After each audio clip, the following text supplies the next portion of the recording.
Hello, je m'appelle Kevin, je suis ingénieur d'intelligence artificielle, consultant et formateur.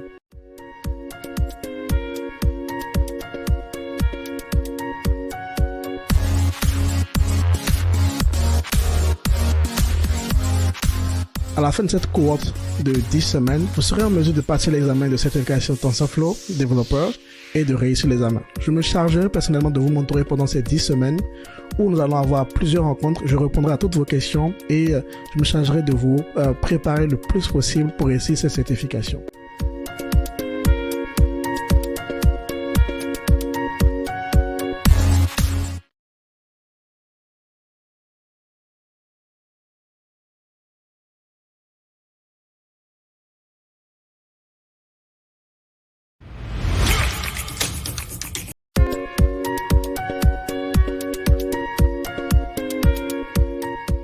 Hello, je m'appelle Kevin, je suis ingénieur d'intelligence artificielle, consultant et formateur.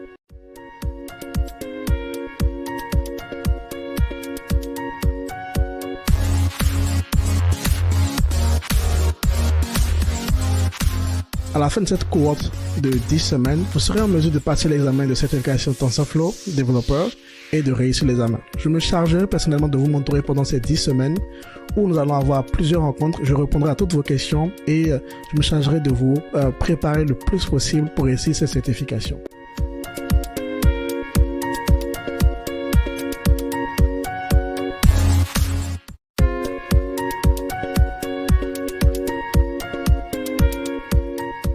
Hello, je m'appelle Kevin, je suis ingénieur d'intelligence artificielle, consultant et formateur.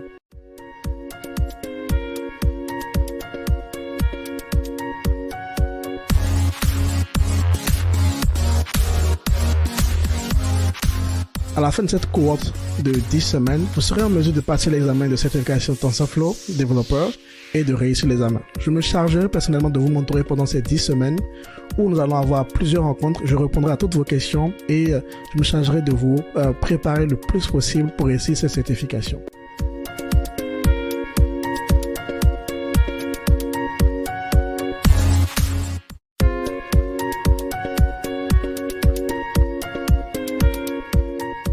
Hello, je m'appelle Kevin, je suis ingénieur d'intelligence artificielle. Hello tout le monde, bienvenue dans ce live où nous allons parler d'intelligence artificielle et bien plus encore. Comme vous le savez aujourd'hui, l'intelligence artificielle est un sujet qu'on ne peut pas contourner. C'est un sujet qui nous touche spécialement si nous sommes des personnes qui travaillent avec le cerveau, que vous soyez développeur, que vous soyez dans un autre domaine qui n'a peut-être aucun rapport avec ça, dans le marketing, que vous soyez étudiant. Maîtriser l'intelligence artificielle aujourd'hui devient incontournable. Mais alors la question qu'il faut se poser, c'est ceci. Est-ce que vous pouvez utiliser l'intelligence artificielle pour faire avancer vos projets? Que vos projets soient, par exemple, de lancer votre business ou encore d'avoir une promotion dans votre travail ou de changer complètement de métier. Aujourd'hui, je reçois Kevin Degila, qui est formateur, expert en intelligence artificielle, qui a aujourd'hui une formation sur Irao qui vous apprend comment devenir un professionnel de l'intelligence artificielle. On va lui poser des questions sur toutes ces choses qui ont rapport avec ça. Est-ce que c'est ChatGPT? Est-ce que l'intelligence artificielle va au-delà de ChatGPT? Comment est-ce que je peux l'utiliser au quotidien dans mon travail? Comment est-ce que je peux l'utiliser pour faire avancer mon projet? Je vous remercie d'être connecté sur Irao et je vous souhaite un bon visionnage de ce webinaire. Coucou Kevin, comment est-ce que tu vas?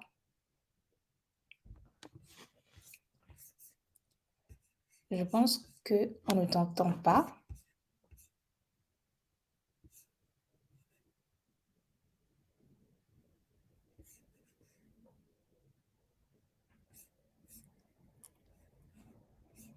Allô, tu m'entends Kevin? Tu m'entends, mais moi je t'entends pas.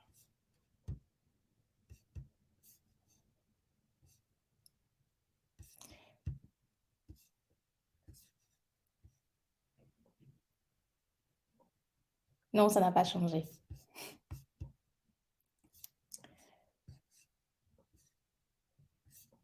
Ça n'a pas changé.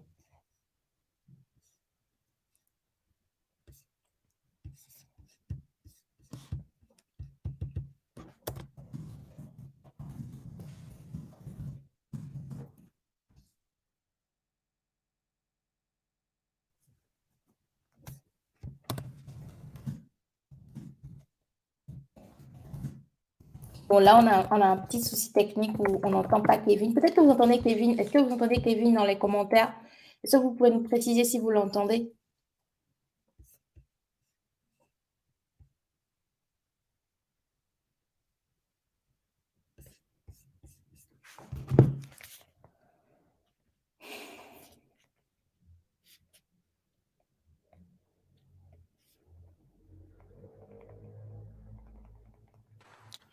Ok, je pense que ça devrait être bon maintenant. Ben oui, qu'est-ce qui se passe? Qu'est-ce qui s'est passé? En fait, mon micro, il a un bouton mute. Il a un bouton mute qui s'active quand je l'appuie sur un truc genre. Tu vois là? Mhm. Et là, c'est bon. C'est une erreur. Mais là, c'est bon, je pense. Ok, ok, super. Bah, Super, tu nous as super. fait une petite frayeur là. Donc, parce que on va parler d'intelligence artificielle pour que le micro ne fonctionne pas. Ouais, ouais. Ok, ouais, je disais, je vais très bien. Et toi, comment ça va? Oui, ça va très bien. Merci beaucoup de nous rejoindre aujourd'hui. On va parler d'intelligence artificielle et j'ai beaucoup de questions pour toi. Donc, on va sans plus tarder y passer. Ma première question pour toi, c'est est-ce que tu peux nous parler un peu plus de ton parcours dans l'intelligence artificielle? À quel moment est-ce que tu as fait la rencontre avec l'intelligence artificielle et quel a été ce cheminement-là, ton cheminement depuis lors? Ok, alors, c'est une histoire très intéressante. Je pense, je rentre en école d'ingénieur, enfin, ouais, parcours ingénieur informatique en 2016. Et tout d'abord, je faisais télécom réseau parce que, bah, enfin, tout le monde me disait de faire télécom réseau parce que, bah, ça recrute beaucoup dans ce domaine.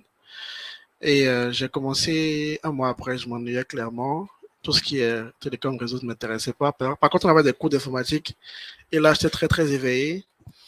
Et j'ai informé mon prof d'informatique qui était justement chargé de la filière informatique. Et j'ai dit, je veux changer de filière. Et on m'a dit, ça fait déjà un mois, tu as arrêté des contrôles. Il y a des chances que tu redoubles ton année si tu y vas. Et en fait, dans le classement général de l'école, c'est que c'est ceux qui ont de mauvaises notes en classe prépa qui allaient en informatique. Donc, Non. j'avais dans ma. En fait, finalement, j'ai bougé. Hein. Dans ma classe, il y avait beaucoup de personnes qui ne voulaient pas l'informatique Mm. à la base. Donc, c'est parce que c'était leur dernier choix. Et ils l'ont eu parce qu'ils n'avaient pas de très fortes notes. Mm. Bref, c'est comme ça que je suis rentré en informatique et j'avais la chance d'avoir un prof de statistique qui était très inspirant, qui était très très proche de nous. Et ils nous parlait déjà de deep learning. C'est le premier à me Mm. parler de deep learning. Et là, on était en 2016. Et il me disait que c'était la future technologie.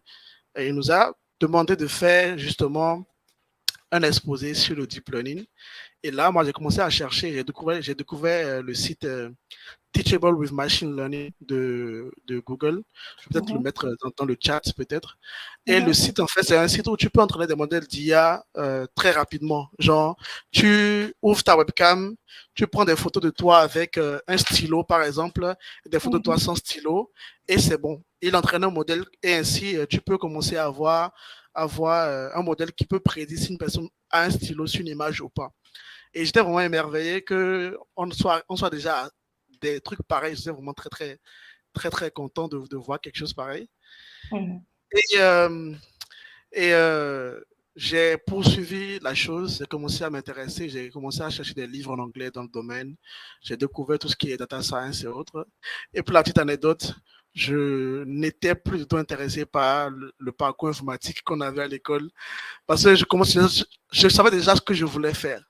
Et j'avais compris que l'IA, et là où on allait, en fait, j'avais compris que ça avait un gros potentiel et qu'on était qu'au début. Parce que là, on parlait déjà des big data, mais on voit déjà, en fait, l'évolution enfin, en termes de données qu'on générait chaque année. Et je voyais que dans quelques années, ce sera encore beaucoup plus grand. Et pour faire sens de ces données-là et utiliser des modèles utiles, ça aurait été, en fait, c'était un challenge intéressant, en tout cas, que ça allait changer le monde de l'emploi. Donc voilà comment je commence la data science. Je me forme en ligne. Il y a un site qui s'appelle DataCamp dans le temps et je passe un été à apprendre, faire des exercices, faire des devoirs, tout ça. Et j'ai commencé à participer à des compétitions également. J'ai fait un stage de recherche dans mon école. On a participé à une compétition de data science qui consistait à prendre des données audio, des enregistrements de la voix des patients dans un hôpital au Japon et pouvoir identifier la maladie vocale qu'ils avaient. Donc, il y avait environ 3 maladies et des voix normales. Et donc, du coup, j'avais eu à entraîner des modèles comme ça. On était les seuls d'Afrique à participer à la compétition. On était troisième. Et l'été qui a suivi, on a reparticipé, on était premier. Et là, j'ai commencé à vraiment croire mes skills dans le domaine. J'ai eu un stage pré-embauche en dernière année. J'ai eu un stage pré-embauche dans le domaine avec une start-up à Casablanca qui s'appelle Conta. Et une chose très intéressante, c'est que l'entretien, il a duré quelques minutes. On m'a demandé, OK, c'est bien, tu es venu faire de l'IA ici, mais nous, on n'en est pas encore là. Avant de faire de l'IA, il faut des données propres. Donc, est-ce que tu es prêt à passer tout ton stage à labelliser de la donnée, à nettoyer de la donnée? Et j'ai fait, les gars, moi, je vais le faire Python. Pourquoi vous me parlez de labelliser de la donnée? Et ils ont dit, c'est ça. Et là, j'ai fait, OK, laissez-moi une seconde, je réfléchis. J'ai vraiment pris du temps, réfléchi devant eux comme ça. Puis je fais, OK, je veux y aller. Ils m'ont dit pourquoi. Je leur ai expliqué que j'aimerais bien comprendre comment ça fonctionne toute la chaîne. Parce que juste là, en école, j'ai seulement appris à entraîner des modèles de machine learning sur des données très, très faciles qui étaient déjà disponibles sur Internet. Mais je voulais comprendre toute la chaîne. Comment on part d'un problème, on collecte la donnée, on nettoie cette donnée-là, on la rend vraiment potable pour entraîner des modèles. Et comment on part de ce modèle-là à un produit qu'on met en production et qui est utilisé par des gens et qui apporte de la valeur. Et donc ça, c'était vraiment très important. Et voilà comment je passe 6 mois de stage à faire de la labellisation. Pour donner un peu de contexte par rapport à ça, c'était surtout, on travaillait sur l'extraction automatique des informations des factures. Donc en gros, je vous explique, c'est très important de comprendre le concept et le problème en fait qu'on veut résoudre. On a la Royale marocaine de l'assurance qui a pléthore de factures qu'elle doit payer. Donc, quand les gens font des accidents sur la route, par exemple, et qu'il y a un remorqueur qui travaille, il fait des factures, et l'assureur doit payer à des délais de paiement. Donc, quand il est en retard, c'est très, très compliqué. Il y a des pénalités, en fait, pour ça. Et donc, du coup, notre rôle, c'était d'automatiser la chaîne. En fait, eux, ils avaient des humains qu'ils faisaient, en fait, qui prenaient les factures, la facture, prenaient le papier comme ça, ils font, OK, voilà, TVA, temps, taxes, machin. Puisque les gens ne leur envoient pas des PDF, ils envoient la facture physique, comme ça. Et donc, du coup, ça prenait beaucoup de temps et il y avait beaucoup d'erreurs aussi. Donc, nous, notre rôle, c'était quoi? De scanner toutes les factures. Et maintenant, une fois que j'ai scanné la facture, il fallait qu'il y avait un logiciel où tu peux dessiner des zones sur chaque facture. Tu dis, voilà, cette zone-là, c'est là où il y a la date. Cette zone, c'est là où il y a le total hors taxe. Cette zone, c'est là où il y a, je ne sais pas, il y a l'ICE. Bon, ça, c'était l'identifiant unique du fournisseur. Bref, c'était assez compliqué parce que les factures ont des formats différents. La date peut être à gauche en haut, à droite en bas quelque part. Donc, ça change beaucoup. Donc, c'était ça le travail. Donc, du coup, moi, mes premiers 6 mois, je n'ai pas fait de Python du tout. Je n'ai rien fait en Python. Je passais mon temps. Je me réveillais le matin et je viens au boulot et je prends mon clavier, ma souris et je pense chaque jour, je faisais au moins 150 factures que je labellisais. Donc, en gros, ceux qu'on veut remplacer, le travail de ceux qu'on veut remplacer, on les faisait nous-mêmes d'abord. Et en faisant ça, on a dû comprendre un peu les différents types de factures qu'il y avait dans le pays. C'est là, on va en venir. Comprendre le métier auquel on veut appliquer l'IA, c'est très important. C'est là que moi, je découvre en fait beaucoup de thèmes de fiscalité, tout ce qui est facture, gestion comptable. Je commence à comprendre un peu comment tout ça, ça fonctionne. Je pense qu'il y a un document là, on appelle ça comme le code comptable ou bien j'ai oublié le nom. Il y a tout ça que j'ai commencé à apprendre, que je ne connaissais pas. Et on a entraîné. Plus tard, j'ai eu finalement un contrat avec l'entreprise et je suis resté 2 ans où on a vraiment entraîné des modèles et on est passé en production. Et j'ai pu toucher à toute la chaîne. C'est une start-up, on était que, je pense, 5 au départ.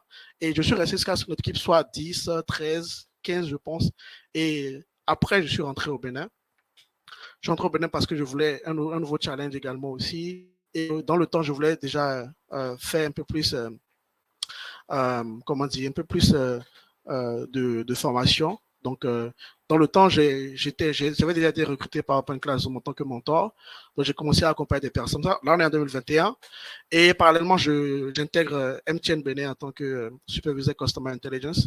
Donc, mon rôle, c'est de vraiment d'analyser un peu les données que nous avons par rapport aux clients, les plaintes des clients, d'où ça vient, des analyses approfondies, des modèles de churn. Est-ce qu'on peut prédire s'il y a un client qui va partir ou pas, des gens qui commencent à moins consommer, avec une pléthore de données. On a des données mobile money, des données de la voix, des données de navigation, on a les données d'appel, on a tout ça. Et donc, comment on peut comprendre en fait la satisfaction du client en prenant en compte toutes ces données-là. Donc, c'est ce que j'ai fait à MTN Benin pendant 1 an et demi. Et désormais, je suis indépendant, je suis consultant et je suis formateur également aussi. Voilà un peu mon parcours en quelques phrases. Là, par contre, c'est toi qu'on n'entend pas.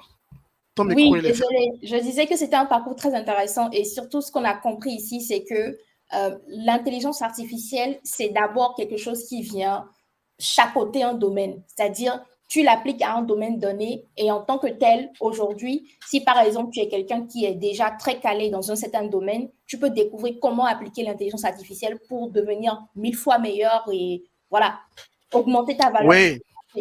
Oui. Ça, c'est très important que les gens comprennent. L'IA est en train de changer plusieurs secteurs. En fait, il y a l'IA, le côté recherche, où on crée de nouveaux modèles, on crée de nouvelles méthodes, ok? Mais il y a le côté IA appliqué qui est vraiment par rapport à chaque domaine.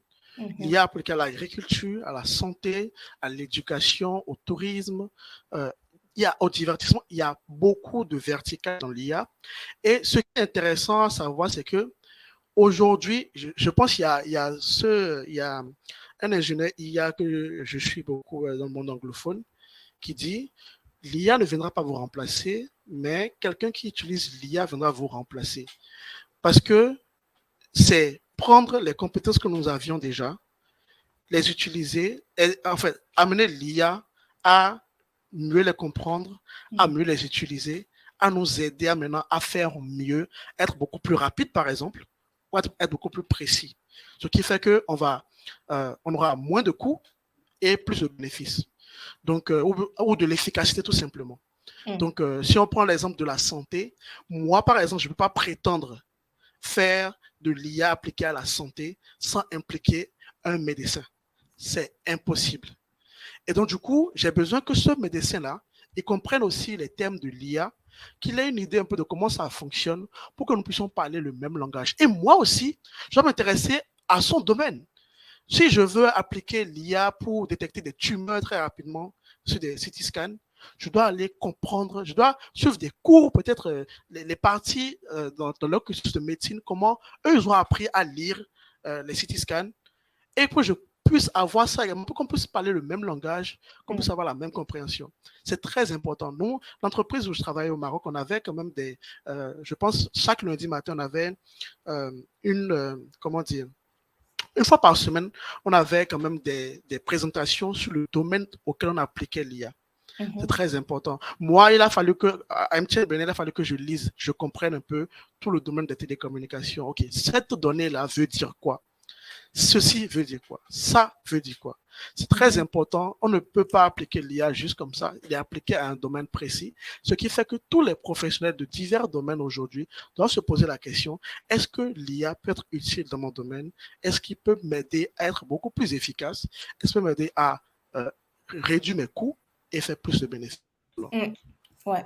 C'est quand même très intéressant ce que tu dis et j'aimerais quand même revenir à quelque chose. C'est concrètement, c'est quoi l'intelligence artificielle? Parce qu'aujourd'hui, quand tu parles d'intelligence artificielle, les gens parlent de Midjourney, de ChatGPT, de Stable Diffusion. En fait, ce sont les outils qui sont le plus utilisés par la plupart des gens. Mais concrètement, ici, lorsqu'on parle de devenir un professionnel de l'IA, qu'est-ce que ça signifie? OK. Tout d'abord, Midjourney et ChatGPT, on va leur dire merci d'avoir démocratisé l'IA, d'avoir fait ce que tout le monde connaît l'IA, mais ce n'est pas l'IA, ce ne sont pas les IA les plus utilisées, je peux te rassurer, parce que dans les entreprises, les IA qui sont utilisées, les IA qui sont entraînées, n'ont rien à voir avec ChatGPT et Midjourney.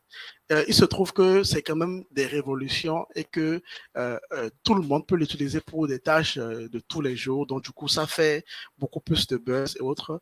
Mais quand on parle d'IA, il y a l'IA appliquée à des secteurs où les gens ne s'intéressent même pas à ce domaine de ChatGPT. Ils peuvent l'utiliser 2-3 fois pour écrire une lettre de recommandation, quelque chose comme ça. Mais l'IA lui-même, alors on va aller dans une définition de l'IA.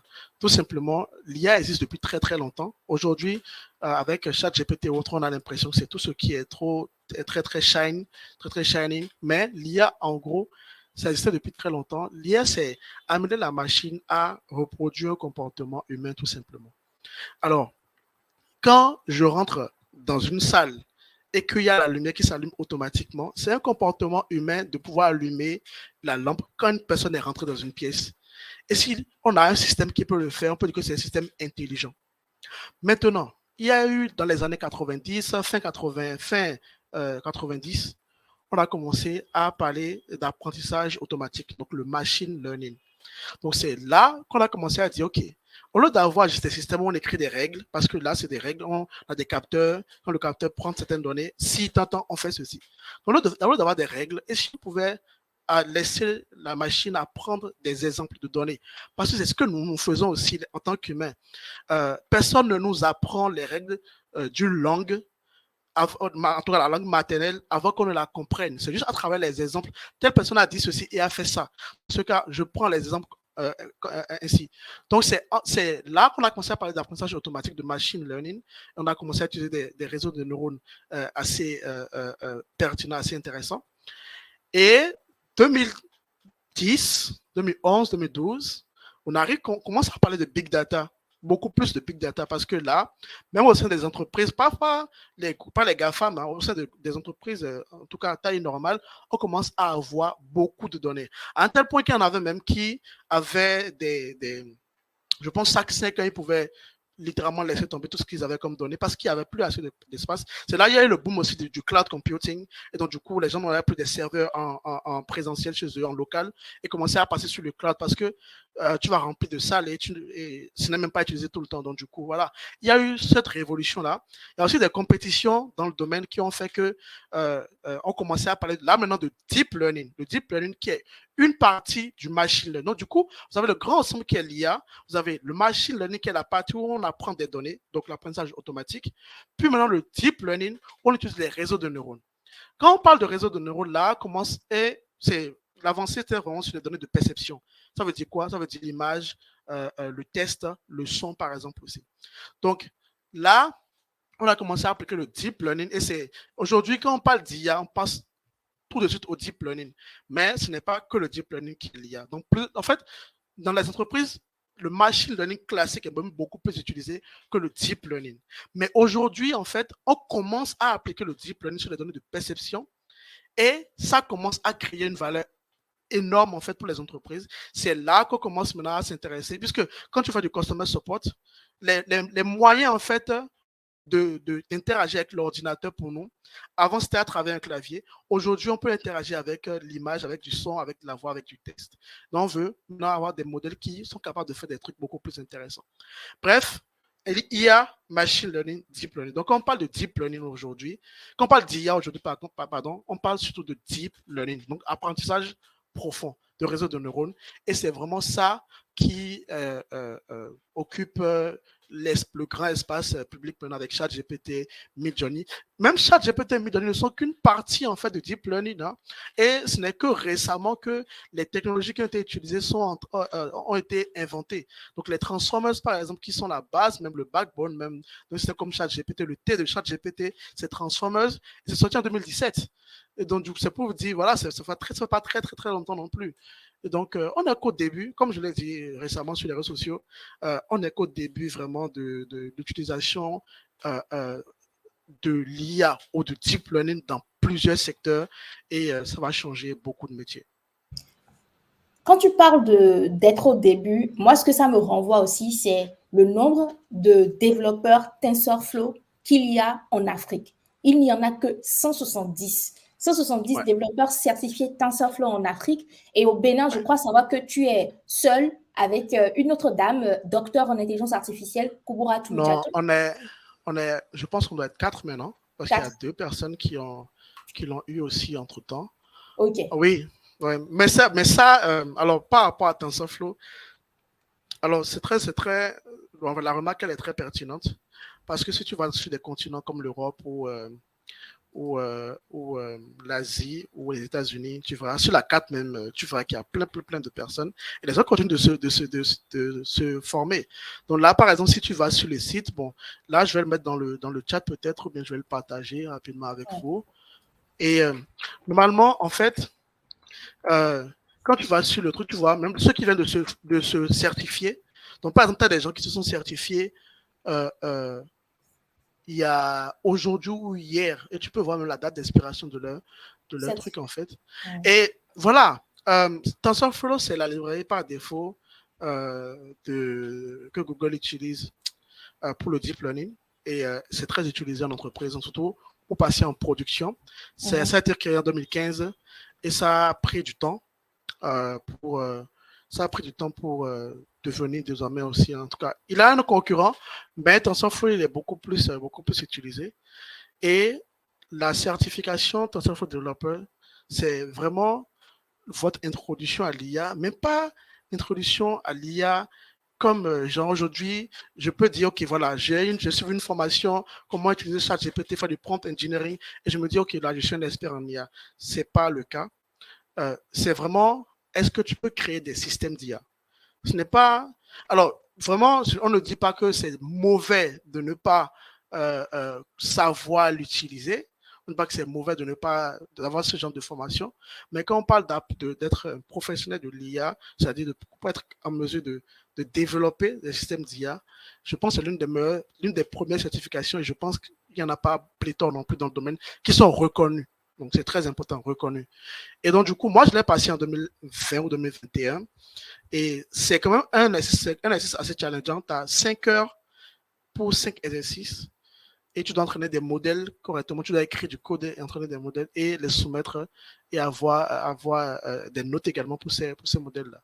Et ouais, comme tu l'as dit, malheureusement, alors moi, quand je l'avais fait, la certification en 2020-2021, il y avait beaucoup de développeurs au Nigeria qui l'avaient déjà. Il y avait beaucoup de développeurs également en Égypte qui l'avaient déjà. Les deux pays-là ont beaucoup de développeurs en IA. Et justement, ils participaient beaucoup à des compétitions. Je connais qui ont écrit des livres même sur l'IA. Mais en Afrique francophone surtout, on avait un faible taux et j'étais le premier même à l'avoir au Bénin. Et dans le temps, je pense que quand on voyait un peu le Togo, la Côte d'Ivoire, le Sénégal, il n'y avait personne d'autre. Depuis lors, ça a changé un tout petit peu, mais si tu vas sur, par exemple au Sénégal, il y a une seule personne qui a qui a la certification. Quand tu vas sur la Côte d'Ivoire, tu as 3 personnes sur la Côte d'Ivoire. Si tu vas au Togo, tu as 2 personnes. Si tu vas au Bénin, on est 5, je pense. Maintenant, si tu vas au Nigeria, tu ne peux même pas compter parce que le scroll est très, très long. Ouais. Ils sont nombreux. Donc, voilà, la partie Afrique francophone, ce n'est pas très représenté dans ce domaine-là. Alors que enfin, moi, en tant que mentor chez Open Classroom, j'ai rencontré plusieurs personnes qui étaient en reconversion professionnelle. Et je vois que, en fait, dans cette reconversion-là, avoir des certifications, ça permet d'ouvrir des portes, en fait, d'avoir au moins des entretiens. C'est-à-dire, tu ne viens pas avec un CV totalement qui n'est pas vraiment, il n'y a pas de lien avec le CV et l'IA, en fait, tout simplement. Donc, avoir une première certification peut être une porte d'entrée, en fait, dans le domaine. Et bien sûr, moi, je répète toujours, hein, la certification, ce n'est pas une garantie pour l'emploi. La certification, c'est pour dire que vous avez déjà les compétences de base. Maintenant, est-ce que vous pouvez les appliquer dans l'entreprise? C'est à vous de montrer que vous avez ces compétences-là. Moi, ce que je dis, c'est qu'avoir la certification, c'est avoir les ingrédients. Mais est-ce que vous pouvez les utiliser pour faire un bon repas? Telle est la question. Et justement, enfin, c'est vrai qu'on va revenir sur le sujet, mais aujourd'hui, je crois que ce qui intéresse tous ceux qui sont là, d'ailleurs, je vous invite, s'il vous plaît, je vais poster un petit commentaire. Qu'est-ce que vous voyez faire avec l'IA?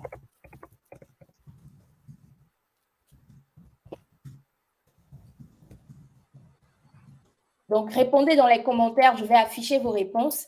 La raison pour laquelle je pose cette question, c'est parce que je crois que de la manière dont tu décris l'intelligence artificielle, c'est comme si c'était un fondament, comment on dit? Oui, une discipline fondamentale que nous pouvons utiliser pour appliquer à plein de domaines. Donc ici, nous pouvons avoir des gens dans la santé, dans l'éducation, dans l'agriculture également, dans tous les domaines qui sont aujourd'hui, comment dire, des métiers d'expertise et y appliquer l'intelligence artificielle.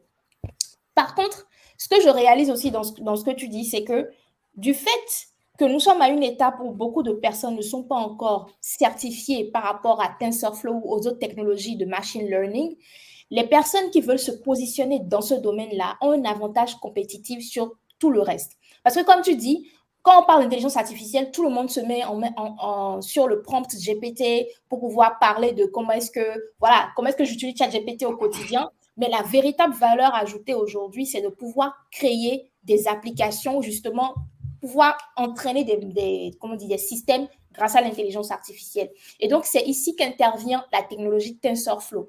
La technologie TensorFlow, est-ce que tu peux nous en parler un peu? Parce que c'est développé par Google et c'est justement le thème de la formation que tu as avec Irao aujourd'hui. Oui, alors,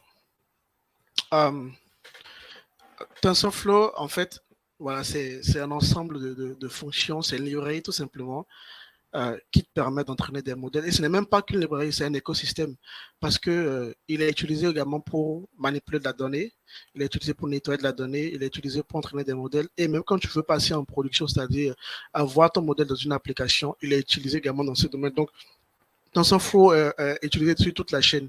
Donc, par exemple, Google, c'est l'entreprise qui a le plus de modèles de machine learning en production. Ils en ont plus de 4000, je pense, quand j'ai lu la dernière fois. Et ces modèles-là sont développés avec TensorFlow. Et donc, du coup, ils l'ont fait évoluer assez pour que ce soit vraiment un one-stop pour tout ce qui est modeling en fait dans ce domaine-là. Et d'ailleurs, même quand je parle de ChatGPT avec le T qui est Transformers, c'est leurs ingénieurs qui ont sorti cette technologie-là également. C'est pour dire que c'est une entreprise qui est vraiment à la pointe côté IA. C'est vrai qu'ils se sont fait voler la première place pour ChatGPT, mais ils ont Bard aussi qui n'est pas mal. Et je suis sûr qu'en interne, il y a beaucoup de choses qui sont en train de changer pour quand même l'utiliser davantage pour leurs clients. Maintenant, voilà, quand on revient, en fait, le côté TensorFlow, il est très utile en fait de pouvoir l'utiliser parce que je donne quelques exemples. Aujourd'hui, si je suis dans l'agriculture et que je veux justement des modèles d'IA et que je suis un professionnel de l'agriculture, tout d'abord, à comprendre un peu comment ça fonctionne l'IA et tout ça, ça me permet d'identifier les zones où je peux vraiment l'utiliser. Il y a beaucoup de personnes qui me contactent, par exemple, qui font salut Kevin, je sais que tu parles d'IA, comment je peux l'utiliser pour mon domaine? Est-ce que je peux l'utiliser pour faire ci ou pour faire ça? Et je me dis, c'est dommage parce qu'ils n'ont pas fait un travail en amont d'essayer de comprendre vraiment c'est quoi l'IA. Et faut pas fantasmer non plus, quoi. Il y a des choses qui sont possibles, il y a des choses qui ne sont pas encore possibles. Donc, avoir une formation en IA, tu peux savoir exactement de comprendre la technologie réellement, en fait. C'est juste, voilà. Qu'est-ce qui se passe quand je mets un test dans l'interface de ChatGPT et qui me renvoie une réponse? Qu'est-ce qui se passe derrière? Parce que l'ordinateur ne comprend que des mathématiques, que des chiffres. Quels sont les calculs? Est-ce que c'est l'addition, c'est la multiplication? Quels sont les calculs qui sont utilisés derrière, en fait, pour que moi, je puisse récupérer du test et qui est pertinent? Il faut être curieux, tu vois. Et donc, comment se fait l'entraînement de ces modèles-là? C'est ça, en fait, avec ChatGPT. Donc, j'ai donné des exemples. Il y a les exemples au Kenya, il y en a plein, au Rwanda aussi, où l'IA est utilisée dans l'agriculture, TensorFlow est utilisé pour entraîner des modèles pour détecter des effets motres très rapidement et ainsi ne pas impacter avoir en fait une récolte quand même abondante. Il y a la startup Ubonga AI, attends, je vais vous le trouver. C'est une startup que j'aime beaucoup. Je pense qu'ils ont même eu un prix récemment pour leur travail. Et j'utilise également TensorFlow. C'est Ubonga AI. Je vais vous le mettre dans le chat. En gros, ce qu'ils font, c'est qu'ils entraînent un modèle en fait sur de la voix et c'est capable de détecter en fait si les cris d'un bébé, si le bébé pleure parce que le bébé a faim, c'est parce que le bébé a une maladie ou quelque chose comme ça. Donc vraiment, c'est très utile. Et j'ai vu des témoignages de nouveaux parents qui ont utilisé ça et qui font vraiment... on pensait que le bébé avait on a essayé une solution, on n'a pas trouvé. Puis on a utilisé votre application, on a compris ce que ça disait, on a aidé le bébé ne pleurait plus. Moi, je me suis dit, c'est intéressant ça. L'IA qui aide également des nouveaux parents, c'est vraiment très, très bien. Donc, eux, techniquement, justement, c'est la technologie qu'ils utilisent pour entraîner leur modèle, ça. Qu'est-ce que vous avez encore plein de... Voilà, je pense qu'il y a, par exemple, j'ai oublié quel pays, mais ils utilisent l'IA aussi pour protéger, en fait, les éléphants. Dans un parc, là, il y a beaucoup de braconniers et pour le contrôle, en fait, des éléphants, pour s'assurer qu'il n'y a pas, en fait, des gens qui viennent tuer les éléphants, voler les cornes et autres, les trompes et autres. Ils ont utilisé, ils ont un flux vidéo, ils ont des caméras en fait qui sont un peu partout dans le parc et c'est connecté directement à un modèle en fait qui parse directement les images et dès qu'il identifie en fait qu'il y a un danger, qu'une personne est en train de vouloir trop s'approcher des éléphants la nuit, il y a une alerte en même temps et les gens se réveillent. Donc, vraiment, dans plusieurs domaines, on peut utiliser de l'IA. Et en fait, si on veut se surpasser de chat, parce que là, on va parler de ChatGPT. ChatGPT appartient à une entreprise. Comment je fais pour avoir moi-même mon propre modèle? Comment je fais pour avoir quelque chose qui est in-house, que je modifie, que j'avance selon mes propres besoins et surtout, dans le contexte, par exemple, africain, on a plus besoin de modèles spécifiques sur des problèmes très, très réels que, par exemple, d'un modèle générateur de tests. Donc, en fait, par exemple, la question que je vois sur le moniteur, à savoir, peut-on appliquer l'intelligence artificielle dans le domaine du droit? Je crois que l'exemple le plus palpable, c'est lorsque tu arrives en fait à faire consommer à ta machine, tu arrives à faire consommer au système toutes les données d'articles, les articles et tout ça, les lois et tout ça, et tu as juste ce modèle de chat où tu lui demandes en fait des questions spécifiques par rapport à telle chose et tu peux même l'entraîner pour te fournir des consultations personnalisées sur un cas qui vient vers toi, par exemple. Moi, c'est clair.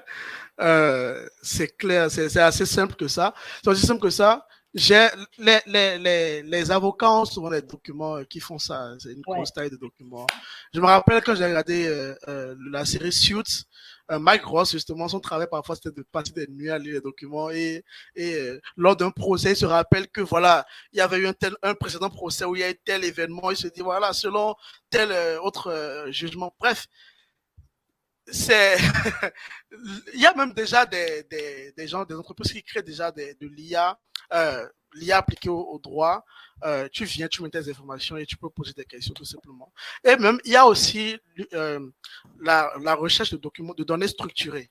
Donc, par exemple, je te donne tout un document sur, par exemple, le procès verbal d'un procès, le rapport d'un procès, par exemple, et je te dis que je veux savoir plaignant, plaintif, quoi le verdict, quoi ceci. En fait, pour structurer tout ça facilement, et en tant qu'avocat, je peux prendre par exemple l'historique des procès de notre avocat et comprendre comment il fonctionne littéralement, genre comment il réfléchit. Ça genre du benchmarking, en fait, tu étudies l'ennemi avec... Totalement, je peux comprendre exactement comment ça fonctionne de son côté. Je peux venir à des statistiques, je peux venir à un procès avec des statistiques précises parce que j'ai accès à l'historique et que j'ai eu de l'IA qui me permet d'extraire de l'information structurée et je viens à des graphes et je fais bon, voilà les gars, selon l'analyse que nous avons fait, voilà, il y a telle chose qui sont déjà passées avant et ce n'est pas normal. Bref, ça c'est même pas oubliant le côté procès, même tout ça. Il y a beaucoup de choses qu'on peut faire dans le droit avec l'IA. Donc, en fait, tout ce que vous voyez que vous faites qui est répétitif et que, voilà, j'essaie de me rappeler de quelque chose, quelqu'un a dit, pour savoir si ce que vous faites peut être fait par l'IA, vous pouvez utiliser l'IA pour ça, posez-vous la question, est-ce que si on prend je suis quelqu'un qui veut d'avoir le bac, par exemple, est-ce qu'en lui donnant des tests, des documents, on lui dit va te former, est-ce qu'il peut avoir déjà un niveau passable pour faire la tâche? S'il y a des règles précises pour faire ton métier, c'est que c'est quelque chose que tu peux augmenter, que tu peux améliorer avec l'intelligence artificielle. Donc, l'IA dans le droit, bien sûr que c'est possible. Alors, quelqu'un a dit sur LinkedIn qu'il ne voyait pas, mais... Non, c'est bon, j'ai envoyé déjà la personne. Je pense que c'était par rapport à la voilà, c'est ça. dont tu as partagé, donc j'ai déjà envoyé.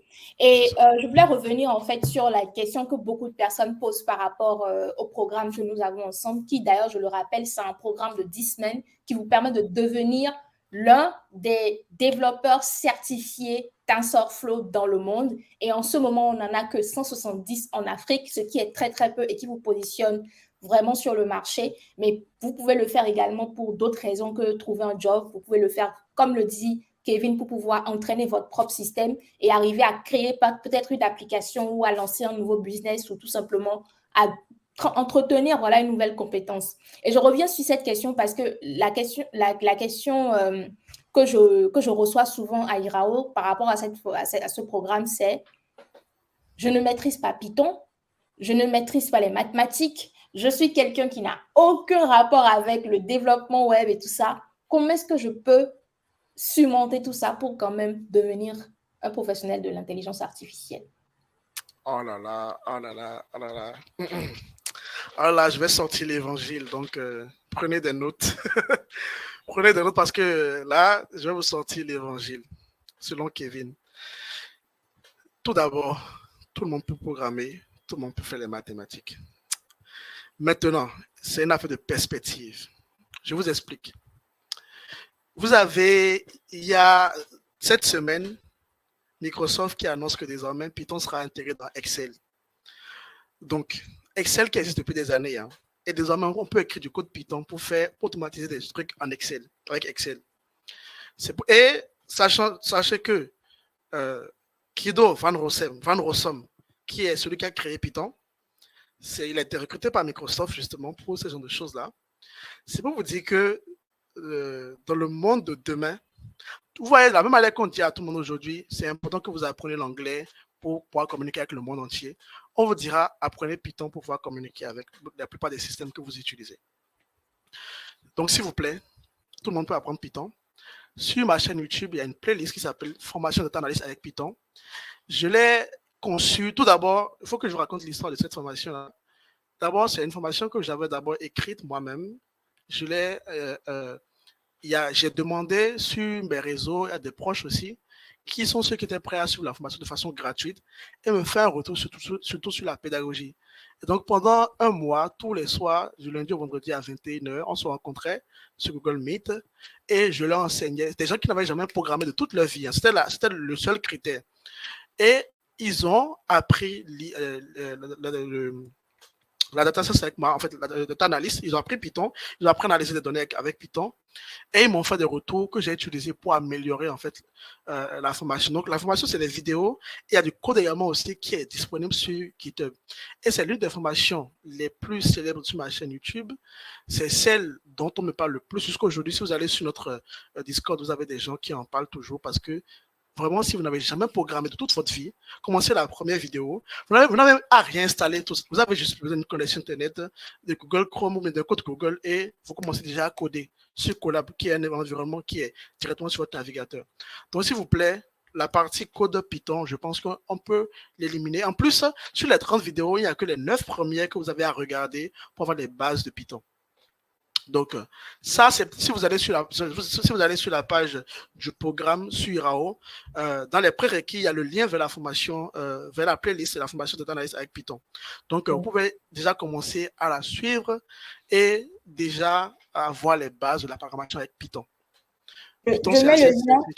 Ouais, tu peux le mettre je aussi. Je mets le lien vers le programme pour que tout le monde puisse l'avoir. Voilà, mais super. Je vois cette question-là à l'écran et justement en parlant de TensorFlow. En fait, TensorFlow, c'est un système, c'est un langage, si tu me permets de dire ça. Mais en fait, c'est une technique qui a été créée par Google, mais ça ne veut pas dire que c'est la seule technique.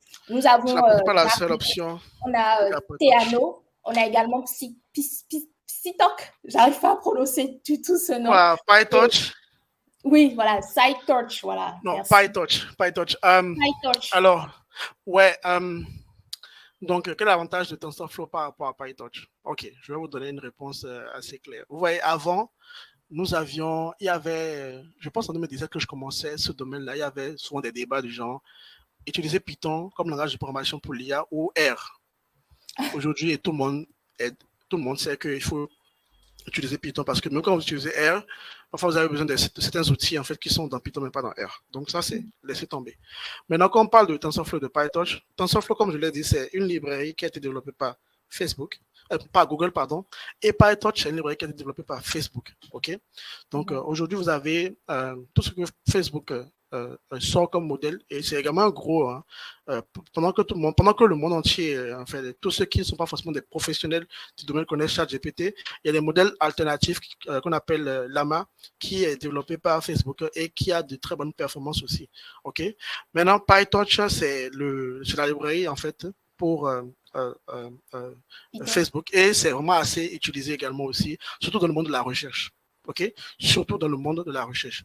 Quand on parle de l'industrie, c'est-à-dire d'utiliser de l'IA pour une application, aller en production, tout ça, l'écosystème autour de TensorFlow il est beaucoup plus développé, il est là depuis très longtemps.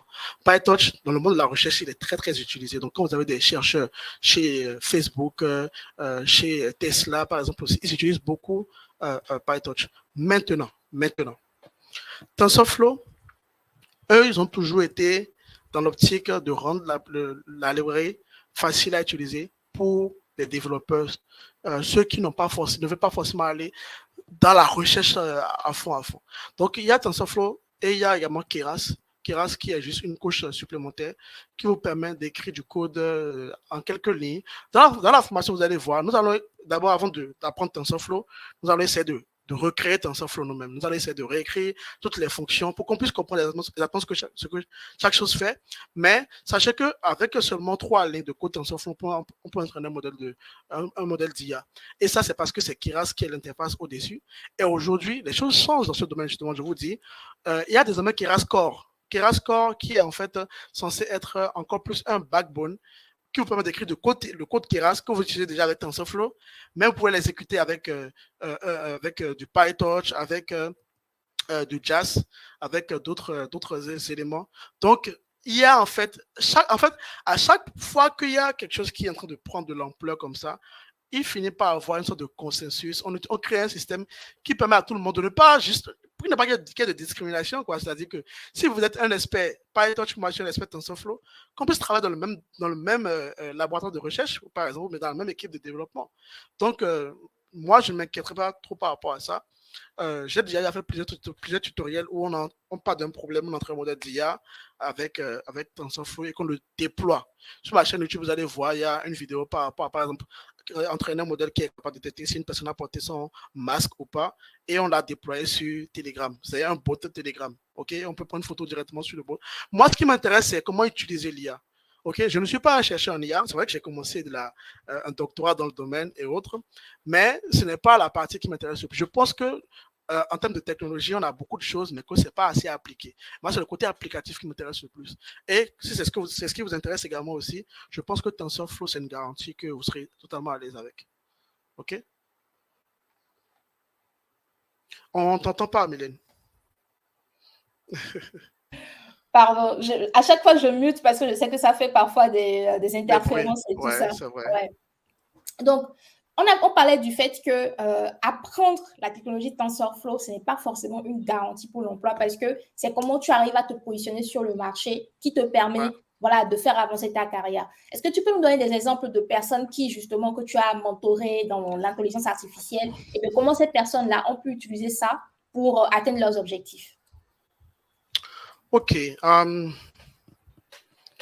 Là, je pense déjà, par exemple, à mes étudiants chez Open Classroom et déjà, la plupart, quand ils finissent, ils deviennent consultants dans le domaine et vont travailler dans des verticales précises, que ce soit dans la santé, que ce soit dans la robotique, que ce soit dans la finance. Maintenant, là, je pense à quelques exemples précis que je peux donner. je prends par exemple, alors j'ai pas forcément quelqu'un que j'ai mentoré, mais je sais que voilà, prenons l'exemple du machine learning au sein de Gozem par exemple, qui est une entreprise avec une application pour commander des courses moto ou voiture. Et l'une des problématiques qu'ils ont par exemple, c'est d'assurer que de prédire la demande en fait. Donc savoir quand est-ce que quelqu'un va commander une course. Donc pour ça, il faut bien sûr avoir la donnée et pouvoir entraîner des modèles qui sont capables de prédire cette demande-là. Et aujourd'hui, ils ont d'autres verticales également comme les commandes de nourriture, tout ça. Donc du coup, ils ont beaucoup plus de données et ils ont des recommandations qu'ils doivent faire, peut-être par exemple aux taxi-moto ou aux voitures pour qu'ils aillent se mettre dans les zones justement où il y a une forte demande. Et ainsi, quand le client il va sur l'application directement, qu'il commande une course, il sait que le prochain, la prochaine voiture, le prochain taxi est juste à 5 minutes. Donc, voilà comment l'IA peut être utilisée au sein de ces entreprises-là et au sein de plusieurs autres entreprises. J'aimerais vous recommander d'aller sur le site. Il y a un site en France, je pense c'est Welcome to the Jungle. Voilà, allez sur Welcome to the Jungle, allez et filtrer les mots machine learning et vous voyez en fait la liste des offres. En fait, il y a tellement de startups qui proposent en fait. Malheureusement, il n'y a pas beaucoup d'entreprises en Afrique qui les mettent sur une plateforme pareille. Je pense que c'est beaucoup plus sur LinkedIn que j'en trouve. Mais allez sur Welcome to the Jungle, ok? Filtrez sur tout ce qui est machine learning, deep learning ou data science. Vous allez voir tout ce qu'il y a comme offre là. Il y a des offres remote, plein d'offres. Alors, ça me rappelle quelque chose. Pendant que je quittais le Maroc, je me suis dit, allez, je vais essayer de passer quelques entretiens. Je ne comptais pas forcément travailler avec une entreprise, mais je voulais quand même passer quelques entretiens pour voir un peu comment je me positionne par rapport en fait, au marché. Et j'étais justement allé sur Welcome to the Jungle, j'ai fait le filtre également, et j'ai vu une offre qui m'intéressait beaucoup. Et l'offre, c'était quoi? C'était une entreprise en fait qui voulait créer un système pour les montages vidéo. OK? Pour les montages vidéo. Normalement, moi, par exemple, quand je fais mes vidéos YouTube, une personne qui me regarde faire les montages de mes vidéos YouTube 5-6 fois peut commencer à avoir des patterns, que voilà, j'enlève telle chose, j'en fais ceci. Donc, eux, c'était ça leur truc. Ils ont dit, OK, est-ce qu'on peut créer un modèle, en fait, qui est capable de te regarder, enfin, de voir un peu comment tu fais, par exemple, le montage du son, le montage de la vidéo, et désormais, en fait, tu lui soumets à la vidéo et tu sors une vidéo montée déjà tout seul. Maintenant, avec quelques instructions, peut-être. C'était ça leur truc. Donc, j'avais commencé les entretiens avec eux. J'arrivais à la moitié. Ça a commencé à aller un peu trop avec les exercices qu'ils demandaient. Et comme je savais que je ne voulais pas forcément travailler là-bas, j'ai arrêté le processus. Mais c'est pour vous dire que moi, parfois, je vais sur ce site-là pour voir, en fait, sur quoi les entreprises, en fait, sont en train de vraiment appliquer l'IA. Quand on oublie, en fait, le buzz de ChatGPT, de Midjourney et autres, sur quoi les entreprises travaillent vraiment, en fait. Vous avez, par exemple, une entreprise comme entreprise d'éducation américaine. Alors, j'espère que vous avez déjà partagé le lien de truc là aussi. Hein. Welcome to Jungle, c'est important. Il y a le Khan Academy. Voilà, Khan Academy, K-H-A-N Academy. Donc, eux, pendant longtemps, ils ont eu des cours sur les mathématiques, sur plusieurs sujets. Et justement, aujourd'hui, j'utilise de l'IA pour avoir une expérience de mentorat, de mentorat personnalisé en fait avec l'apprenant. Donc en fait, vous avez en fait un tuteur, vous avez une personne qui vous guide en fait à répondre aux questions, vous pose des questions pour vous challenger. Vous voyez? Et donc du coup, moi je me dis, on peut faire quelque chose comme ça, pour peut-être moi, je sais pas moi, ceux qui vont au bac ou qui vont à un examen particulier, prend tout le contenu, entraîne un modèle qui est capable justement de leur donner des exercices et qui les aide à se challenger, à répondre à leurs questions et aller beaucoup plus loin. Donc bref, il y a plusieurs applications et quand on ne s'y intéresse pas vraiment, on pense que l'IA c'est que ChatGPT, c'est que la recommandation sur Netflix ou sur YouTube, mais ça va beaucoup plus loin que ça. Ouais. Et en fait, j'aimerais juste aussi préciser quelque chose, c'est que vous n'êtes pas forcément obligé de travailler dans votre pays pour pouvoir justement bénéficier des opportunités que l'intelligence artificielle vous apporte. Moi, je connais plein de personnes aujourd'hui qui habitent, que ce soit à Abidjan, au Bénin ou ailleurs, en fait, qui vont rester chez eux, au Bénin, en Afrique, mais avoir des jobs remote. Les développeurs le font déjà. On a énormément de développeurs au Bénin, que ce soit au Bénin, au Nigeria, même au Ghana ou ailleurs, qui vont rester dans leur pays, mais bénéficier de salaires à la hauteur de gens qui habitent justement dans ces pays-là, comme dans la Silicon Valley ou encore en France. Donc, n'hésitez pas à aller justement, quand vous allez vouloir chercher du travail dans ce domaine-là, il existe beaucoup de sites comme remote.io, et d'autres sites comme Remotive également, qui vous permettent de trouver des jobs à distance en fait. Donc, vous n'avez pas forcément besoin de rester dans votre pays, de dire, OK, je cherche forcément une entreprise qui pourra m'employer dans mon pays. Les salaires, par exemple, de personnes qui vont rester dans leur pays et travailler ailleurs, on est sur du 150 000 $ parfois, à partir, je crois, de 60 000 $ jusqu'à plus, en fait, en fonction du niveau et de l'expérience que tu as. Donc, le monde est à vous et c'est ça aussi la magie du digital et de l'intelligence artificielle, c'est qu'aujourd'hui, les gens recherchent de la compétence partout dans le monde. Donc, vous ne devenez pas seulement compétitif sur votre marché local, vous devenez compétitif également au plan mondial. Et si vous avez déjà une certaine expertise dans notre domaine, vous allez en fait avoir ce que je vais appeler un skill set de compétences rares et recherchées. Parce que en fait, ce que moi je vois, tu me diras que l'interprétation que tu en fais, Kevin, c'est que quand vous êtes toute une génération de personnes, prenons par exemple des gens dans la santé. Non, peut-être que c'est le mauvais exemple. Prenons les gens dans le marketing, dans le domaine du marketing. Tout le monde va faire les mêmes formations en marketing. Tout le monde est diplômé de marketing et communication, par exemple. Et vous venez, en plus de votre diplôme de marketing, vous venez en fait avec une certification TensorFlow, avec un aspect data science ou encore n'importe quelle chose. Vous vous positionnez différemment. C'est-à-dire, vous n'êtes plus juste un expert dans le marketing. Vous êtes un expert dans le marketing avec une influence, avec une connaissance dans l'intelligence artificielle, ce qui vous rend Je veux complètement... ajouter, désolé de te couper, je veux donner un exemple particulier par rapport à ce que tu dis là. Ouais. Et par exemple, une personne qui est dans le marketing de la communication, mais qui a une connaissance, qui a une compétence en intelligence artificielle et en data science, voici comment cette personne-là réagirait par exemple. Donc, vous avez fait peut-être une campagne sur un produit qui vient d'être lancé. Cette personne-là va d'abord demander à faire une analyse de sentiments sur les réactions par rapport à ça.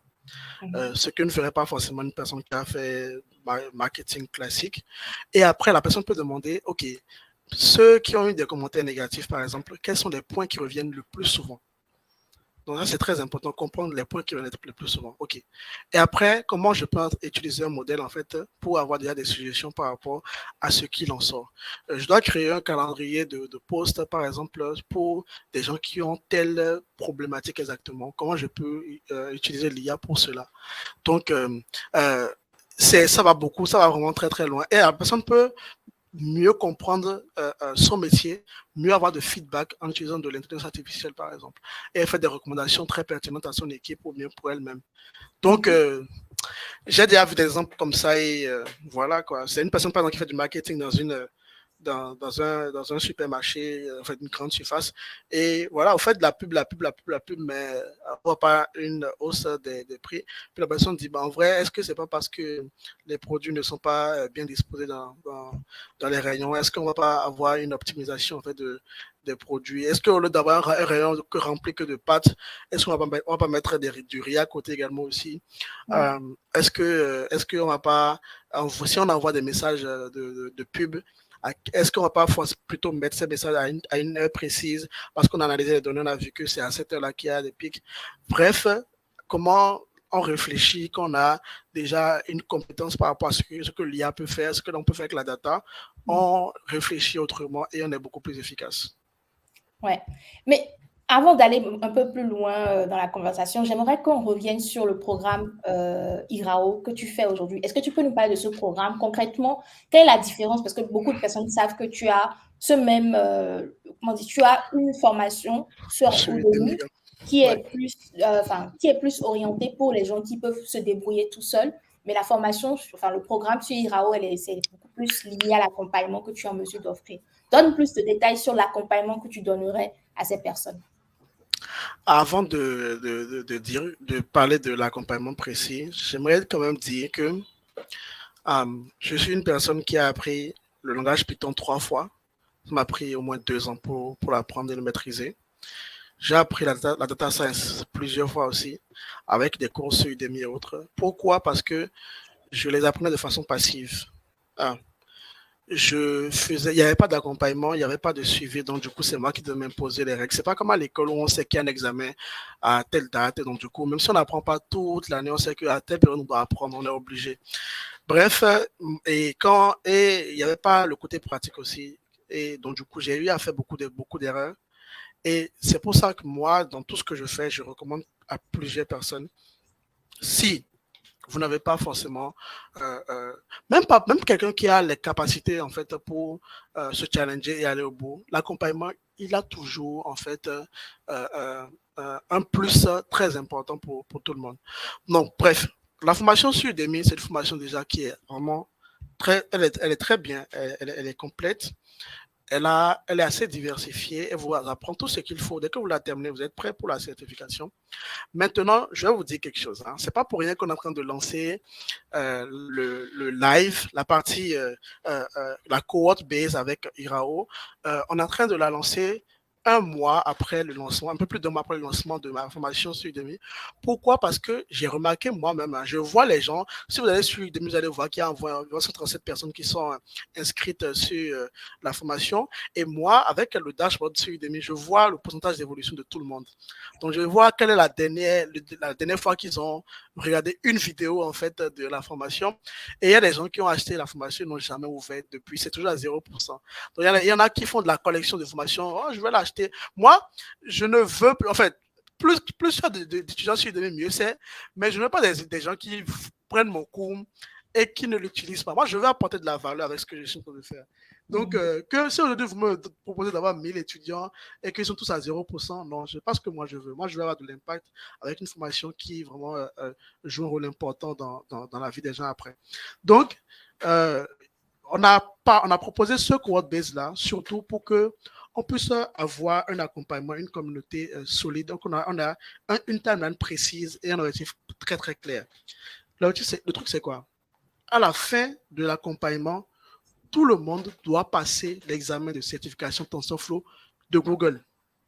C'est pas juste, vous avez fini le cours sur Udemy, vous avez une certification Udemy et c'est bon. Non, le cours s'appelle Deep Learning de 0 à la certification TensorFlow. Pourquoi suivre le cours si vous ne faites pas la certification TensorFlow? Donc du coup, c'est pour ça que vous allez voir dans le prix de la partie de la cohorte base sur Irao, le prix contient déjà les $100 que Google réclame pour la certification. Ça vous engage directement parce que vous avez payé pour ça. Vous devrez passer la certification.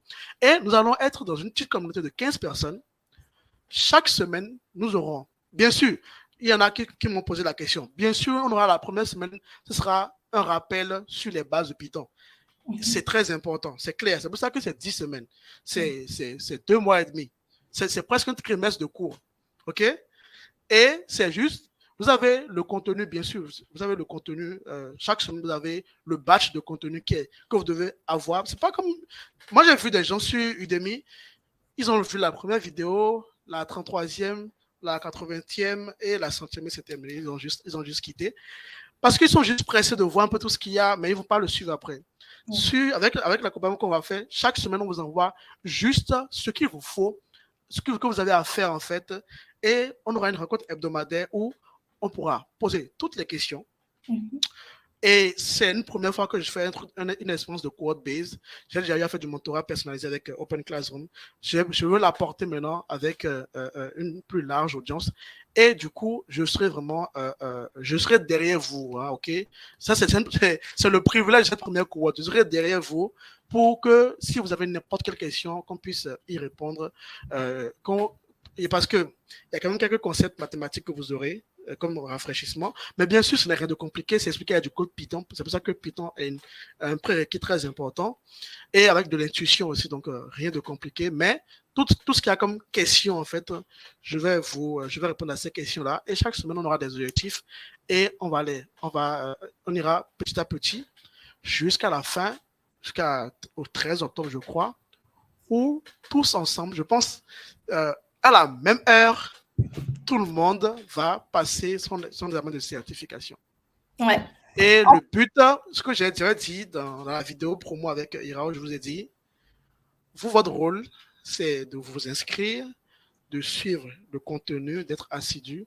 Mon rôle, c'est de faire en sorte que vous réussissiez les examens de certification TensorFlow. Ouais. Mon rôle, c'est que... Et justement, quand vous réussissez l'examen, vous avez la certification le jour d'après. Hein. Donc, mon rôle, c'est que le 15 octobre, vous avez votre certification TensorFlow développeur, que vous puissiez l'ajouter sur votre LinkedIn, sur votre CV, que vous apparaissiez également sur le network des certifiés. Ouais. Et en fait, c'est ce que moi j'adore personnellement avec Kirao, c'est le fait que beaucoup de gens, comme tu le dis, ont fait de la procrastination en achetant des formations, en achetant des livres, en fait. C'est toujours demain que ça va se passer. Il y a beaucoup de gens, par exemple, qui ont des rêves, des objectifs à atteindre, mais c'est toujours demain que ça va se passer. Et nous, ce qu'on fait avec notre plateforme Irao, c'est qu'on amène les gens à faire ce qu'ils ont dit qu'ils feraient, en leur donnant justement cette communauté, ce soutien, cet accompagnement nécessaire dont ils ont besoin pour pouvoir atteindre leurs objectifs. On a eu des cas très intéressants par le passé. On a lancé plusieurs programmes dans différents domaines. Et donc, aujourd'hui, avec Kevin, on lance ça dans le domaine de l'intelligence artificielle parce que c'est quelque chose dont les gens ont vraiment besoin. Donc, aujourd'hui, je vous invite vraiment à vous inscrire. Le lien est dans le chat. Je vous remets ça encore à l'écran. On n'a plus beaucoup de places disponibles parce que, comme on vous l'a dit, c'est une petite cohorte. Donc, aujourd'hui, si vous suivez ce live, vous pouvez encore bénéficier d'une réduction. Le programme se déroule en ligne. Donc, en ligne, qu'est-ce que ça signifie? Comme le disait Kevin, chaque semaine, vous allez recevoir un certain nombre de modules. On ne va pas vous submerger avec un tas de modules, non. L'objectif, c'est que vous alliez à votre rythme et que vous alliez doucement pour intégrer au maximum les notions. Donc, vous avez déjà ça, vous avez les modules. Nous avons aussi un espace de discussion et l'espace de discussion, c'est fait pour que nous puissions échanger avec Kevin, pour qu'il puisse revoir votre code, répondre à vos questions et également toutes les préoccupations que vous pouvez avoir. Nous aurons aussi des rencontres. Donc, nous allons avoir des rencontres où nous allons travailler en direct, où nous allons également échanger sur, OK, voilà telle partie du module, je n'ai pas compris, est-ce que tu peux réexpliquer? Ou encore évoluer justement ensemble. Et enfin, comme le dit Kevin, à la fin, on sera tous les membres de la cohorte vont passer l'examen au même moment. Et je pense que l'examen, pour ce que je sais, Kevin, c'est que les ressources sont permises. Voilà. C'est-à-dire que tu peux... Sont permises, ouais. Oui, les ressources sont permises. Donc, ce n'est pas en mode on est à l'école, on est au bac. Voilà. On aura l'occasion justement d'échanger et d'avancer ensemble. Et le 13 octobre, nous aurons, je l'espère, 15 nouveaux développeurs certifiés en TensorFlow. Donc, rejoignez-nous. Voilà, rejoignez-nous, inscrivez-vous. Et si vous avez des questions, en fait, Irao est disponible. Je pense que Kevin, tu as un truc à ajouter. Je suis disponible aussi pour répondre aux questions s'il y en a. J'ai déjà eu à discuter avec quelques personnes qui se sont inscrites à la formation et je suis vraiment impressionné par la diversité surtout des profils, des professionnels déjà qui travaillent, qui sont développeurs back-end ou front-end, mais qui veulent se former, ajouter en fait ce côté-là à leur formation. Très intéressant. Et ouais, le côté accompagnement, il est très important. Et ce ne sera pas votre expérience classique de formation où vous allez apprendre un peu comme si c'était un cours Netflix, comme si c'était une vidéo Netflix. J'ai ma tablette et mon stylo ici. On va coder ensemble dans des sessions live. Ce ne sera pas juste raconter du blabla et ne pas coder. Et donc, j'espère, c'est vraiment un programme challengeant. Et ça, c'est important que vous le sachiez. Il faut que vous donnez les moyens aussi de pouvoir réussir la certification le 15 octobre. Et voilà, il faut que, si vous n'avez jamais programmé, moi ce que je dis c'est quoi? C'est que là, nous commençons le 4 septembre normalement, on verra bien si on regarde la date ou si on la bouge un peu, mais si vous voulez, même si vous n'avez pas les bases de Python, vous pouvez commencer à les apprendre maintenant avec la formation qui est sur YouTube. Et d'ici le 4 septembre, on commence tous ensemble, puisque de toute façon, au début, on aura un rafraîchissement sur les bases de Python, tout ça. Donc, je vous invite à vous inscrire. C'est la première cohorte. On verra bien comment ça va se passer, si l'expérience est bonne pour la reproduire ou pas. Mais c'est clairement la cohorte sur laquelle je mettrai le plus d'énergie. Donc, et la moins chère. La moins chère aussi, parce que la prochaine fois, ce ne serait pas à ce prix-là, surtout puisque c'est l'accompagnement pour avoir une certification de Google. C'est clairement parce que c'est la première expérience que je le mets à ce prix-là, mais ce sera clairement beaucoup plus cher la prochaine fois. Donc, je vous recommande de nous rejoindre à partir du 4 septembre. Et n'attendez pas la dernière minute, s'il vous plaît, parce qu'il y a une réduction actuellement, comme Mylène a dit tout à l'heure, il y a une réduction actuellement en cours, donc il vaut mieux en profiter maintenant et on se retrouve le 4 septembre. Ouais. Et ce que tu as oublié de dire, c'est que la certification, normalement, elle coûte $50, mais elle est complètement gratuite. $100. My bad. $100. $100. Ça fait 65 000 à peu près. C'est ça. 65 000, mais elle est complètement gratuite pour toutes les personnes qui sont inscrites dans le programme. Le coût est déjà inclus, donc il n'y a pas... Voilà. Ouais, c'est ça. C'est l'élément pour obliger tout le monde à aller jusqu'au bout. Parce que sur Udemy, je sais que tout le monde voit, les gens vont suivre le cours, mais ne vont pas passer la certification. Mais alors que le cours, c'est vraiment pour vous amener à passer la certification. Et ce qui est bien, c'est qu'une fois que vous avez la certification, ça vous ouvre non seulement des portes, mais en termes de choses que vous aurez envie de faire plus tard, c'est encore plus intéressant. Et voilà, ne pensez pas que c'est juste que du code, on fait que du blabla. Dans la formation, j'ai oublié, dans la formation, il y a une partie où nous entrons dans un modèle qui est capable de détecter si un objet est recyclable ou non. Et on ne s'arrête pas jusqu'au code, on va développer une application justement où vous pouvez uploader des images d'objets et on sait si le modèle vous dira si c'est un objet recyclable ou non. Donc, on ne va pas rester que dans la théorie. C'est vrai qu'on commence avec des bases, on fait du Python avec de l'intuition, avec des formules, mais à partir de la deuxième partie, c'est beaucoup d'éléments pratiques. Si vous avez envie d'avoir une idée de ce à quoi ressemble la formation, allez regarder ma dernière vidéo sur la chaîne YouTube, c'est la partie sur les fondamentaux du Deep Learning, et c'est la partie que vous êtes censé voir après les bases de Python. Si vous voulez déjà avoir une idée de la pédagogie, allez lire les revues sur Udemy, vous avez 5 heures sur les fondamentaux, vous avez de quoi avoir une idée de ce que vous allez apprendre, et la partie pratique, elle vient plus tard, elle sera vraiment très intéressante.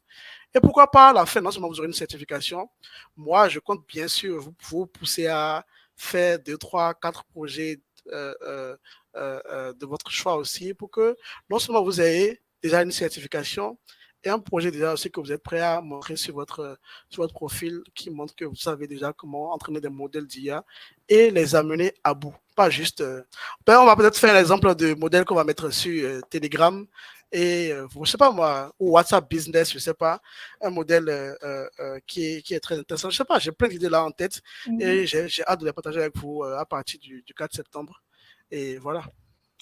Merci beaucoup. Merci à toutes les personnes qui nous ont suivis. Donc, on se retrouve, je l'espère, très vite dans le programme avec Kevin Dejila. N'hésitez pas, si vous avez des questions, à nous envoyer ça sur nos réseaux sociaux ou encore à Kevin qui se fera un plaisir d'y répondre. Donc, merci pour votre attention. Est-ce que vous avez des questions? Est-ce qu'il y a des questions? Je n'ai pas vu de questions passer. Je pense que la plupart des gens étaient tellement contents de la discussion. C'est étrange, on a plus de 30 personnes connectées en ce moment. C'est super. Ouais. Ça, c'est la preuve que le sujet intéresse beaucoup de personnes. Donc, merci pour votre attention. Donc, Kevin, un dernier mot ou est-ce qu'on conclut comme ça? Non, je dis un dernier mot. Vous l'avez compris, ce n'est pas une formation pour vous apprendre comment être millionnaire avec ChatGPT. C'est beaucoup plus technique que ça. C'est beaucoup plus... c'est vraiment vous faire découvrir le monde de l'IA. Ce n'est pas juste en surface, on va en profondeur. Même si, je ne sais pas si ça se dit dans les codes du market, je ne sais pas si on dit ça, mais moi je vous dis, même si vous ne souhaitez pas faire la formation, vous n'avez pas les moyens pour et autres, je vous recommande quand même de vous intéresser de plus en plus à l'IA. C'est très important, s'il vous plaît. Votre carrière peut changer en fonction de ce que vous aurez comme compétences. L'IA est en train de changer. Et même moi qui suis dans le domaine, je continue à être émerveillé par certaines applications. Et je me dis, on est vraiment qu'au début. C'est-à-dire en termes d'optimisation, en termes de en termes d'efficacité, on est encore dans le monde de demain. Moi, je n'aurais pas fait mon montage vidéo, j'aurais déjà donné des instructions avec de la voix. Dans le monde de demain, je vais créer en fait une affiche avec la voix.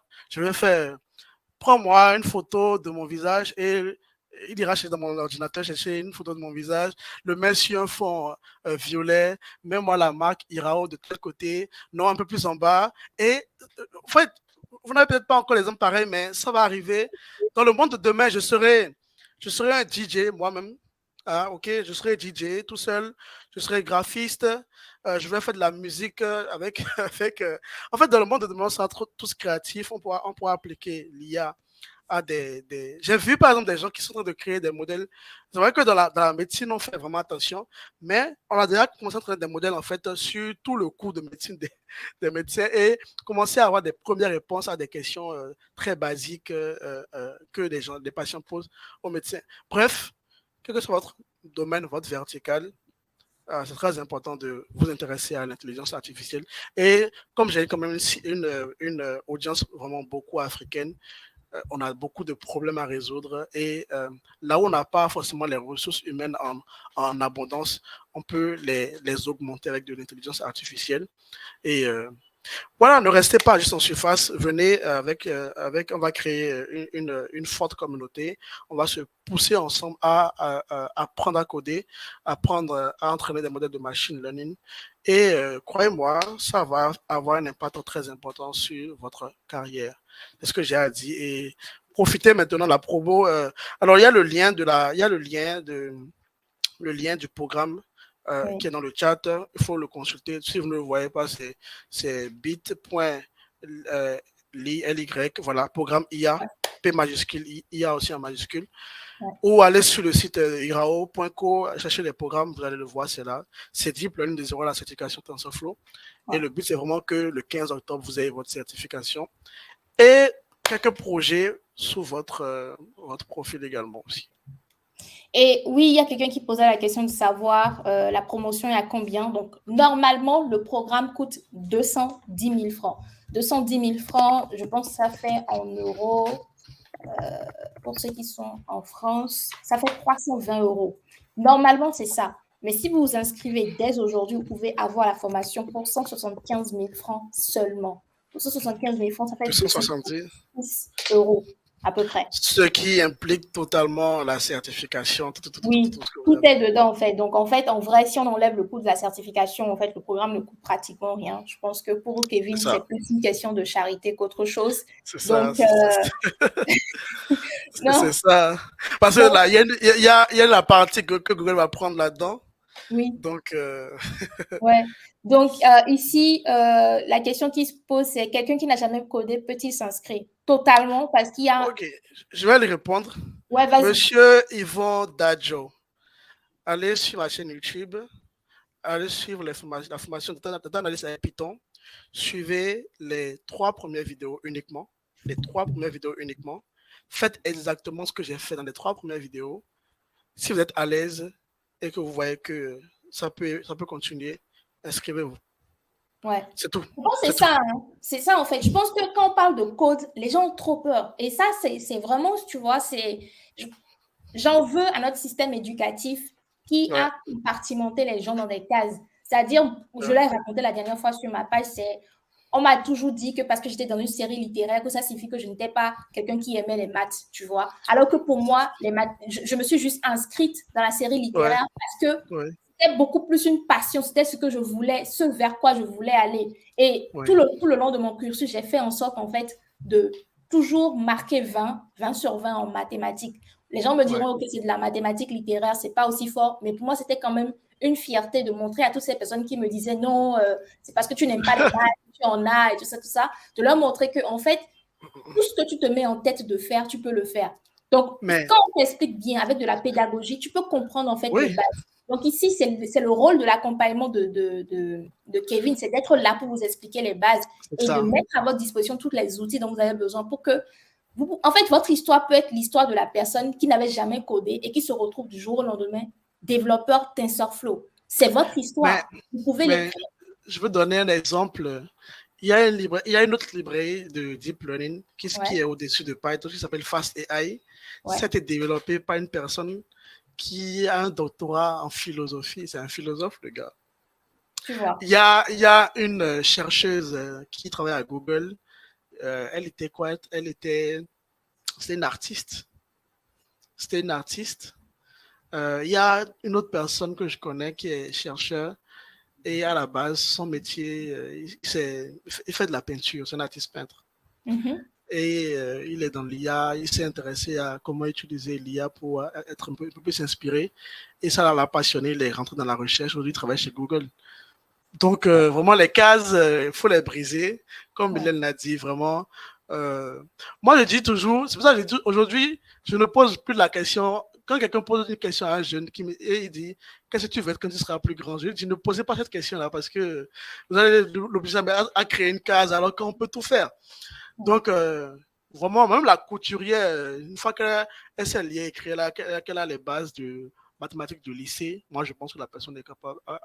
Puisque dans la formation, j'explique avec du code et vous allez voir, si vous allez voir la vidéo sur Udemy, il y a beaucoup de views avec la tablette, comme sur un tableau que j'explique avec des analogies et des trucs comme ça. C'est pour que non seulement on puisse avoir une compréhension abstraite, mais pratique aussi. Qu'on dit, ok, voilà, ce concept-là, comment on peut le traduire dans une situation de la vie réelle, par exemple, à quoi ça correspond. C'est un peu comme quand on explique, bon, je vais faire une petite parenthèse. Quand on nous explique, par exemple, le théorème de Pythagore à l'école, par exemple, ça, quand vous dites juste C au carré égale à A au carré plus B au carré, C étant l'hypoténuse et A et B les côtés de l'angle droit. Quand vous dites ça comme ça, vous vous dites, ok, c'est une formule, je le bûche et je l'applique. Mais non. À quoi ça peut être utile? On veut calculer la longueur d'une échelle qu'on veut poser sur un mur pour savoir comment arriver en haut, tout simplement. On a un menuisier qui veut connaître la longueur de l'échelle. Donc, il dit, je le pose à tel côté, à telle distance du mur, et le mur fait telle longueur, et je calcule la longueur de l'échelle, c'est tout.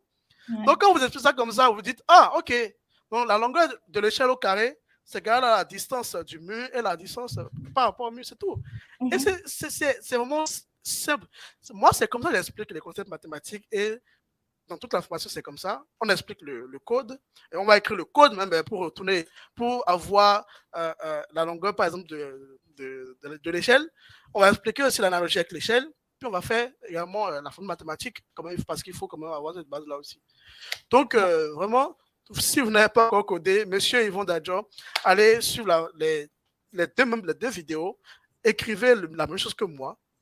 Et si vous êtes à l'aise, rejoignez-nous. Mais faites vite parce que la promotion elle risque de partir dans les prochaines heures.